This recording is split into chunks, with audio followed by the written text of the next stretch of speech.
Magdi-DIY sa Mount Ulap ngayong 2026 o magjo-joiner na lang? Tara, timbangin natin. Pero dito muna tayo sa mandatoring breakfast ng mga nag-hike. Joiner pala kami this time. Kung magdi-DIY kasi, 7 a.m. pa yung first trip papunta sa jump off. Peak season pa man din ngayon at nakita ko kung gaano kadami yung nag-hike last week kaya yun sana iwasan namin. Pero nagkakamali ako. 4 a.m. pa lang nito at Saturday. Yung mga previous nakit namin dito, puro DIY at first time ko nga lang din yung ganito. First time ko din na 4 a.m. start mag-hike. Kaya yun din yung isa sa nililook forward ko dito. At ang unang napansin ko dahil nga din peak season, wala nang take 5. Wala ni isa, at least sa aming 5 ang nag-ask hanggang first pick. Sa sobrang haba kasi ng pila, hindi mo nakakailanganin kasi medyo slow na rin yung pag-akyat. Pati pag-take ng picture, mabilisan na din kasi madaming susunod. At ang rason pala ng pag-akyat natin ngayon ay dahil sa kapatid ko. Ka-age ko lang din sila na nung nag-start ako, kaya ramdam ko sila. At nga pala, eto na yung pinakamalamig na akyat ko ng Mount Ulap. Tahimik lang sila nung puro paakyat, pero nung nakita na nila ang first pick,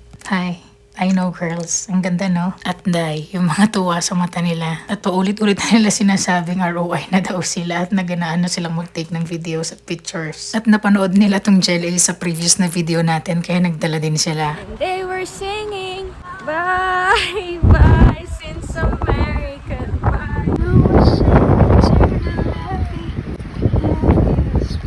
Anyways, going back, yung na-experience ko ngayon ay katulad din ng mga ibang bundok o tourist spot during peak season nila. Unahin natin sa mga van na nag-uunahan para makauna sa registration. Yung mga coordinator na alam kong sumisigaw sila para marinig sila ng mga team nila. Pero yung iba yung pagkakarinig ko ng tono. At least para sa akin, parang masasabi ko na parang ang transactional na lang lahat. Kaya napaisip tuloy ako na kaya siguro hinahanap ng organic encounter ngayon. Anyways, hindi ko alam kung bakit. Pero every time talaga nag-hike ako, higab ako ng higab. Meron din ba sa inyong ganon? Balik na tayo sa magdi-DIY ba o magjo-joiner na lang. Para sa akin, mag-joiner ka pag takot kang mag-DIY at wala kang kasama. Kung ayaw mo ng madaming research at less hassle, yung isang bayad, nandun na. In short, kung gusto mo ng madalian, yung tipong sasakay ka na lang, eto, baka para sa ito. At kung ako lang, personal preference, lalo na dito sa Mount Ulap, DIY pa rin talaga ako. At ito pala ang view pag umihi ka sa taas. First time ko lang din try to. At ito, as usual, tama na yung minsang nagka-picture tayo dito sa Gungal Rock. Itong mga kasama ko, first time nila, basta siya kagkut-kutagar-gar na buhay-buhay dito eh. Pero naalala ko kastakmot katurod idi. Going back, pag mag-DIY ka kasi, hawak mo yung oras. Hindi mo kailangan magmadali kasi next na kayo sa pila. Or yung tipong naghahabol ng mga kasama kasi nauna na sila. Pag nag-DIY ka kasi, mas malaki yung chance na konti lang yung group. Tapos may chance din na kilala mo pa silang lahat. At bago ko ibigay ang conclusion ko, pakinggan nyo muna kung gaano kahangin sa taas.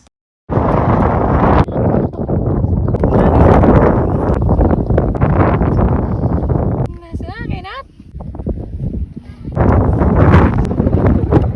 Nagugutom na sila after Pananggungal Rock. Kaya naman sinabi ko na naman yung pinagbabawal na teknik na malapit ng 7-Eleven. At matitikman na nila ang pinakamasarap na pansit canton. Pero ang pinaka-conclusion ko, regardless kung DIY o joiner ka, kung gusto mo talagang ma-enjoy at masolo ang mag-hike, actually hindi lang sa hiking pero sa pasyal na din. Guys, let's use our leave properly. Gamitin natin ng hindi peak season at weekdays para mas mapayapa ang gala natin. At sa mga nagtatanong kung beginner-friendly nga ba ang Mount Ulap, ang totoo po niyan ay depende sa'yo. First time nitong 4 na kasama ko at nung first time ko din, sakto lang walang dasalang naganap. Pero nung pang-4 tsaka nung pang-5 kong akyat dito, may time na hindi ko alam kung makakauwi pa ba ako. Nasa sa inyo din talaga kung kakayanin o hindi. Ilalagay ko na lang din dito yung estimated na pwede nyong magastos sa DIY ngayong 2026. At ang pinaka-common na question, paano daw pa uwi? Pagbaba nyo at wala ng jeep, tanungin nyo lang yung mga tour guide nyo. May mga kilala silang pwedeng maghatid. At finally, diyading kong managulaw idi ay nakaya na Mount Ulap. Nakayayat, tagyaman.